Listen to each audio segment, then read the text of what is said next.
What's up, guys? This is CraftyGhost coming at you with a discussion on my personal hopes and expectations for the upcoming sequel, Destiny 2.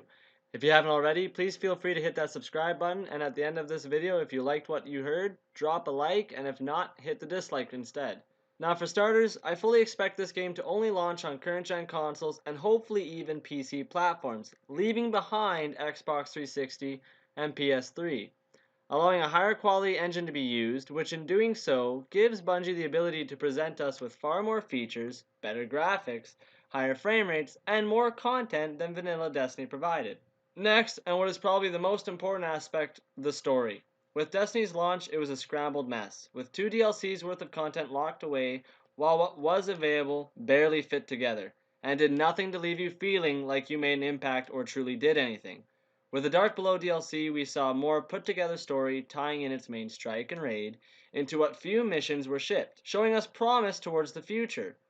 Now, House of Wolves then released, and Bungie did a lot of missteps in terms of executing this DLC, with once again featuring only a handful of missions, but this time did not feature a raid to tie it all in together. Instead, we were given Prison of Elders. Now, this game mode, although having unique and valuable rewards, never truly felt like it was impactful for the player to feel invested into the presented story and content like the Dark Below. Fast forward to year 2, and Destiny brings us the Taken King, which as a DLC was solid and easily worth the price it was shipped at. The story was well written, the comedy and dark tone blended well together in their respective moments. Ghost having more lines was a welcome change, and the cinematic storytelling made it feel more immersive, epic, and important, as well as shipping with a very well designed raid, except for maybe that final boss, with Oryx recycling the Sisters boss fight in terms of the area you are fighting in, as well as executing on getting to Oryx's damage phase. This all provided us with a sense of relief that Bungie is going to seriously take this game to where it should have been year 1 vanilla, despite all of the crap business put in on consumers for each DLC. Finally, we can take a look at Rise of Iron with a bit of a letdown when compared to its predecessor, The Taken King. The plot of the story was well written, however, the execution on the characters and how they handled it felt very lazy and unimmersive, as well with having a decent yet fairly easy raid in terms of mechanics.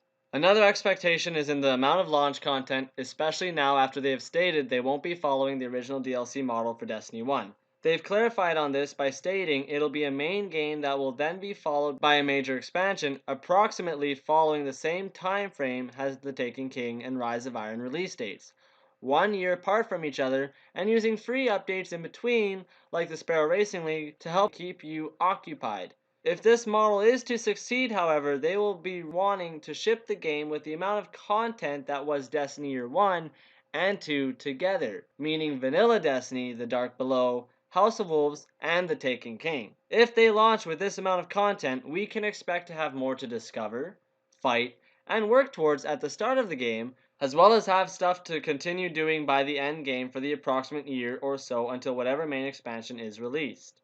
Now, with these 3 main expectations out of the way, let's move on to what hopes I have and would like to see brought forward in this upcoming sequel. I'll talk about these more so in point form as there are quite a few, but we'll release separate videos and later discussions on some of the bigger topics. Vetoing maps when matchmaking Crucible or which strike you'll be doing in the Vanguard playlist. This will be giving players the freedom to choose what maps or strikes that they are doing while matchmaking or playing with their friends, to avoid the feeling of repetition on having already played a map or strike multiple times.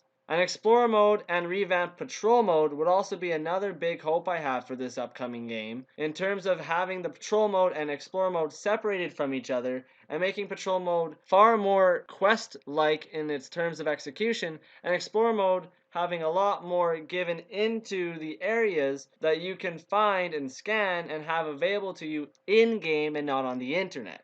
A revamped Trials of Osiris is a minor thing I would like to see brought in terms of just getting to the lighthouse. The loot system is pretty good in terms of what you get and the drop rates you get them at.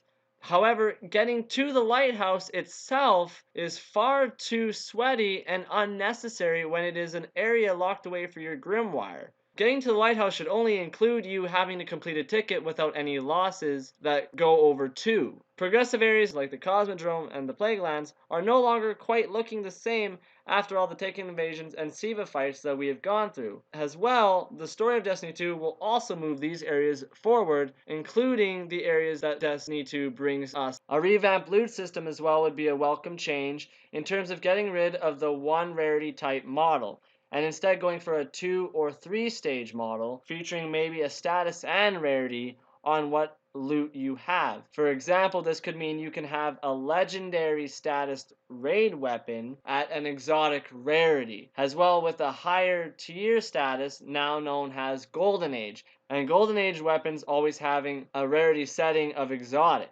This would allow for players to have far more diverse and unique builds as well as looks from each other, and avoid what Destiny 1 is now in a problem of everyone looking the same and having genuinely the same builds. Multiple areas on planets is a massive hope, as well as settlements brought into these areas. This gives players a feeling that the planet you're on isn't just reserved to one location, and in that area that you are exploring, you can find settlements or just outposts of unique and well-written NPCs occupying them to give you far more interaction and invest you more into the lore that Destiny has presented itself over the Grimoire. My biggest hope, and why it's at the bottom of my list, is to keep our character's story moving forward with no forced restart. The big rumor going around right now is that your character will only be mentioned briefly in the next game by giving you either a shader or an emblem or some way to just commemorate all that you've done in Destiny 1. And this to me is just a kick to the teeth on veteran players no matter what time you started Destiny 1 at, as all of the work and time you've invested into getting your character story forward and seeing your character grow is now wiped clean, and you are now forced to begin anew. If Bungie does want you to begin anew, there are other ways to do this by leaving it up to the player.